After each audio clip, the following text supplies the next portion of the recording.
Hello, everyone. Thank you for joining us for the Future of Event Marketing series. I am very excited to have with me today Corbin Ball. Corbin is a speaker, consultant, and writer focusing on meetings and trade show technology.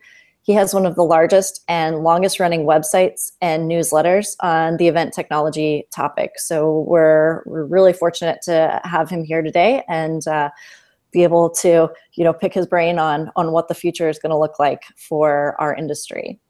Corbin, we'll jump right in. You've been in the events industry for your entire career.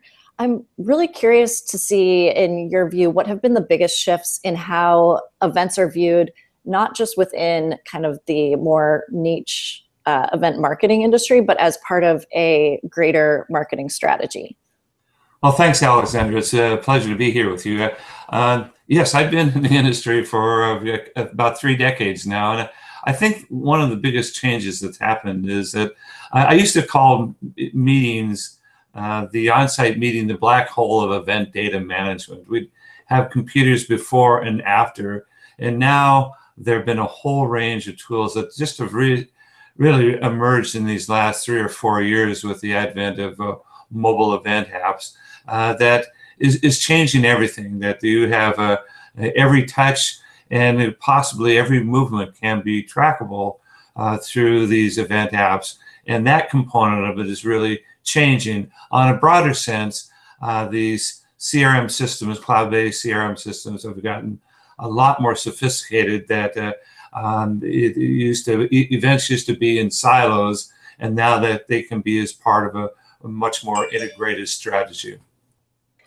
Yeah, that's interesting that you were just, kind of playing off of that and piggybacking off of the CRMs and kind of different technologies that companies are using. What technologies do you see brands and companies integrate into their event marketing stack that are kind of the must-haves and make them most successful?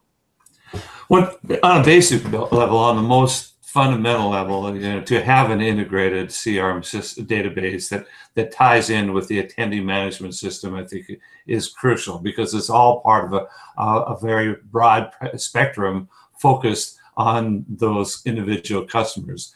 Also, I mean, it kind of goes without saying that your website needs to be responsive.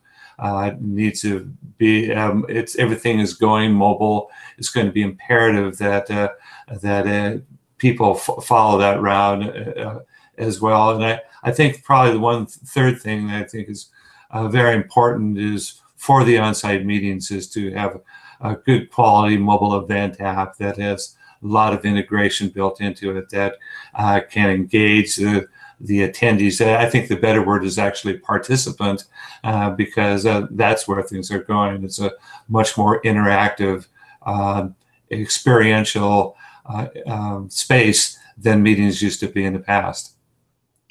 Yeah, and I'm glad that you mentioned and are talking about CRM as part of a technology. I think that that's something that probably hasn't been used all that much or integrated all that much in event technology. But as kind of a more holistic marketer, I would definitely care about how events are part of a larger life cycle and Absolutely. what that is going to mean. So do you think in the future we will see a shift in how events teams are part of a more holistic, marketing team and a greater strategy? Right now, it seems like they might be kind of, off on a siloed island, and this It kind of integration of depends. cloud data. I think yes. I mean, I think it should be the way that there's a basic difference between associations and corporations along that line, and associations tend to be, a silo of events management, and I think that wise planners on all sides, whether it's the corporate or the association side, should be thinking about how they can be doing event marketing, and the marketers should be bringing in and engaging the meeting planners in this process, because they should and can tie very tightly together. Yeah, no, absolutely. I read over some of your articles on your site, and one of them that really kind of stuck out to me and I really enjoyed was where you outlined the importance of real-time analytics. Yes.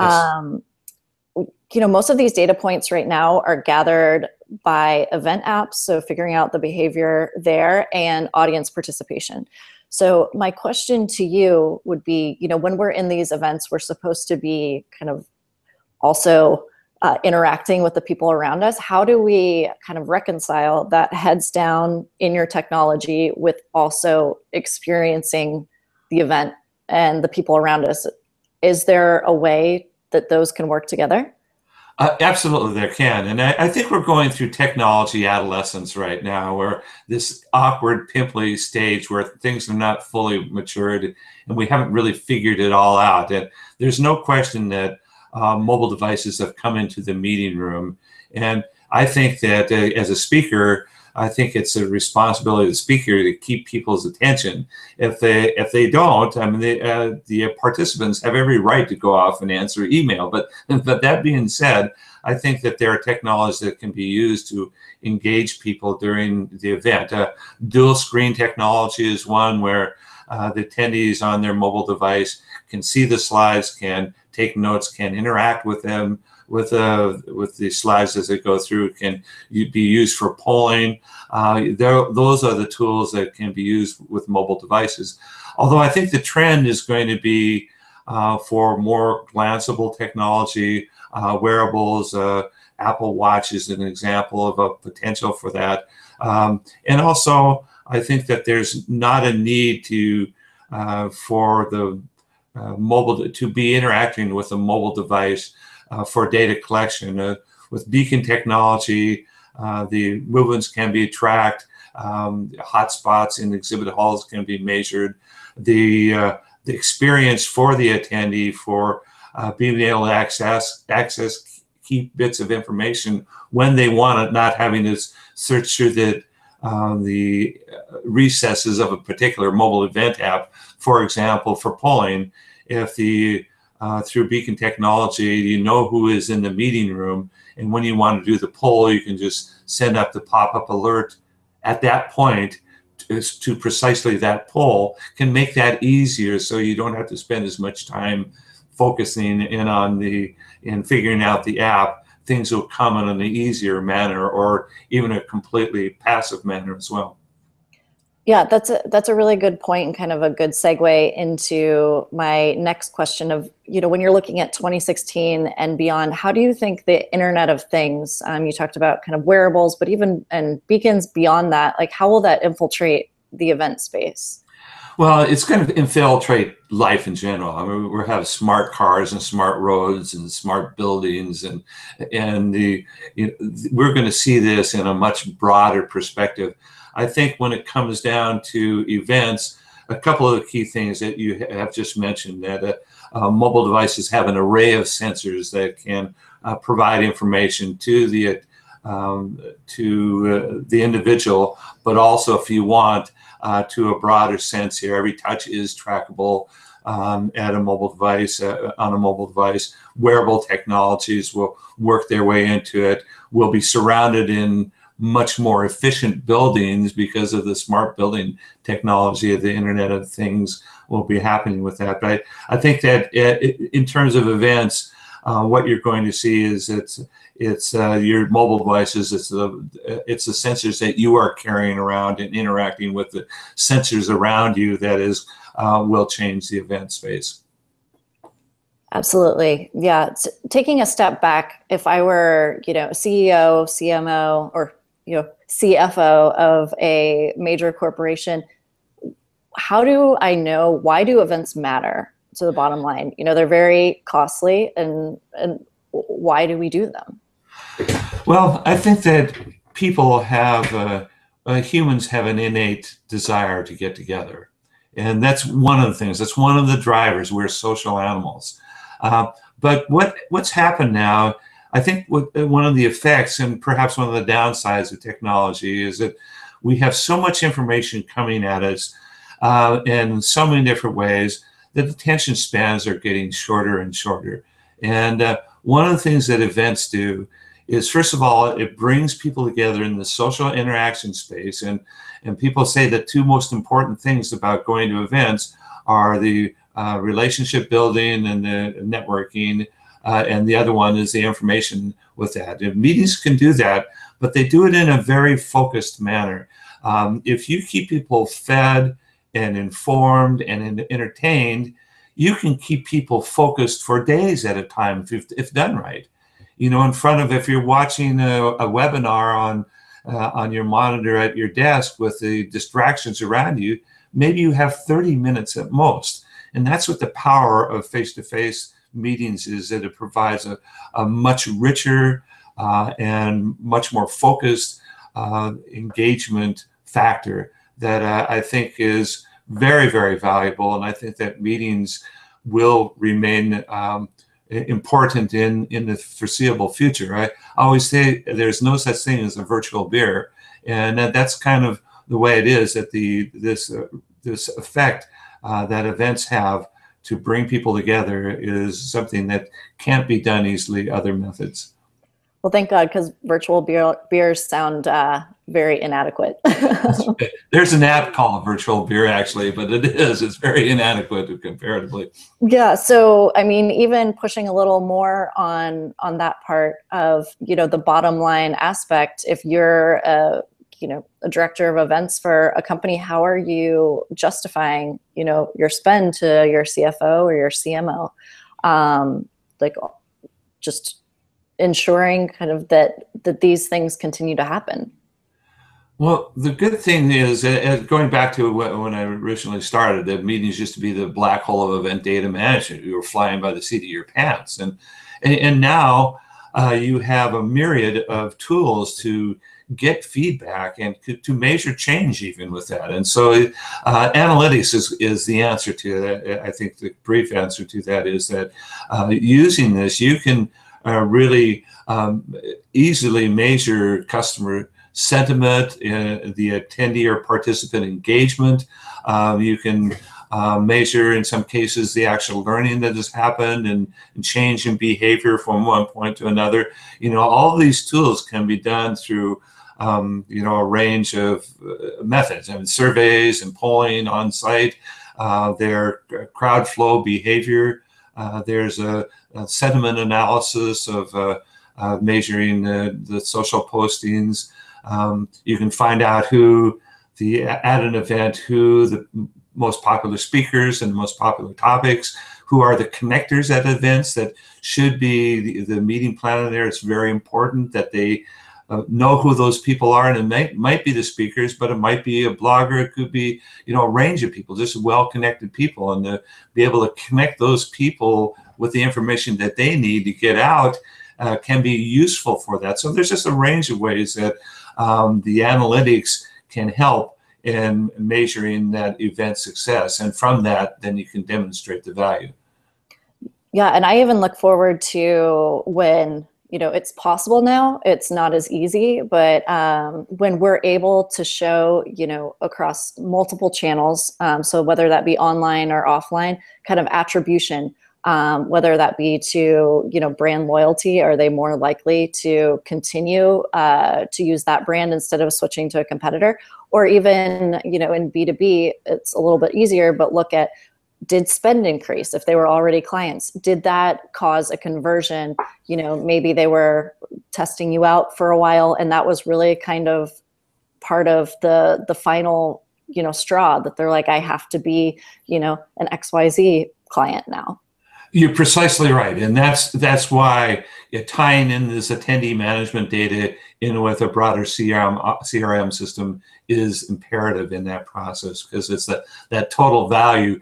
Before, and the challenge with meetings before is that you could go there and the people would say, oh yeah, it was a nice meeting, and now you can start bringing this into the total lifetime value of that client and what their behaviors are. Yeah, what companies or brands do you think are really doing this kind of with a lot of foresight, are really doing event marketing right, and why? Well, I've been watching the technology companies are a natural. I'd say the technology and the beverage companies are doing, and there are others as well, but there's ones that recently I've been watching. Google, Apple, Cisco. I was just at this Cisco Live event this last year, and they do an amazing job of marketing and getting the information and the branding on site, and working that through. Coke and Pepsi, both of them are using technologies to engage people, to work through new technologies. And so those are some that I've been watching lately. There are others as well. It tends to be that the more well-funded a company is, and more technologically oriented, they're the ones that are really, doing some good jobs on that. But there are many, but those are the ones that immediately come to mind. Yeah, you mentioned Cisco Live. What were some of the standouts there of why that really struck you? You're in this industry all the time, and you're well, one of the things is that they use the entire Cisco, the Moscone Center, and every inch of it was branded. I mean, it was just from that standpoint to see the use of video displays and use the engagement tools, and they had DJs that are getting people going. At the concert in Candlestick, or in the baseball park at AT&T Park, they had lighted bracelets that went on and off at different times and got people, excited and worked up. And so, I mean, this is a whole range of things. They're just doing some, I think the emphasis on branding on site and engaging people are the ones that really stood out to me. Yeah, I was just interviewing Tahira and Dean from Quick Mobile, and she really hit on a point about kind of the delight factor of something that, how that endears you to a company or brand when they really are able to kind of delight you. And that's something that's very hard to measure on the data side, but is, just as fundamental as humans, is so important in how we interact and how we do business. So how would you say that B2B companies are utilizing events successfully? Like how are some ways that they are doing that? I think that it goes back to what I was mentioning earlier. It is as part of a broader unified customer management system. That is to measure that and what the customer behavior is, the client behavior is from that, and if there's been conversions based on or sales or those type of things, it can be brought in. You can really start defining precisely what the value of that meeting is and what the effect is on the overall bottom line. And I think that's the major change that's been happening with these are really great times that we're living in with the cloud-based technology. It's never been easier, and it's less expensive all the time as well to start tracking these. And the use of big data is another example. Big data analytics is something that Watson Analytics, for example, is you can examine up to 100,000 lines and 50 columns of a spreadsheet for free. And so it's a freemium model, but for example, for events, you're talking about big data. Well, it's not huge data. I mean, these things that many events can fit into a parameter that you can use this for free or almost for very low cost with that, in terms of big data analytics that can provide great insights about attendee behavior and the correlations from one event to another, or from one action or another on a website. And so, those are the things that are happening. But I think the biggest thing, the most important thing, is the tie into this overall customer management system. So in the next couple of years, there are going to be, just like there have been, but it's probably going to be exponential. There are going to be all of these new and shiny event technologies that come out. What kind of criteria do you use, or do you recommend using, to determine what actually matters compared to what's just noise and might be a distraction? there are going to be lots of bells and whistles out there. It's something that's it's fun and interesting to watch. I think that the technology that really will matter is what affects the attendee on site, and if it increases the attendee learning or engagement experience. That's what's really going to matter with that. Events are changing, trade shows are changing. Instead of top down, it is bottom up. It is going to be participant oriented. And so to the extent that events and trade shows can work from that manner, what is it in there for the participant coming to the event, and how can you improve that experience in terms of how you improve the learning, how can you improve the commitment that people feel when they're going there, and that excitement that they do that. That's where the benefit of technology, I think, is going to do. It's not the bells and whistles. It's going to be that component of it. The other component is going to be to make use of the analytics. This is something that's really just emerging, and in 2011. Only 9% of meeting professionals surveyed in quite a large survey said that they were using mobile event apps. This last October, let's see, it was 85% said that either they are using or they will soon be using mobile event apps for their event. And so there's been an explosion of this new technology that really is a completely different way of how you manage and engage people in so many ways. I call them Swiss Army knife apps because they do so many things. And when you start tying into the analytic capability with that, and I think that the mobile event manufacturers builders are just really starting to tie into this, that I think ultimately that's going to be considered one of the most valuable components of the mobile event app. It's not about replacing paper, although replacing paper is great. It's going to be about that information that you can glean to use to improve for future meetings and to assist the participants that are coming to the event. Well, Corbin, thank you so much. We really appreciate your insights and everything. Just being able to pick your brain for a little bit. Yeah, thank you again, and we look forward to talking to you again soon. Well, thanks. It was my pleasure, Alexandra.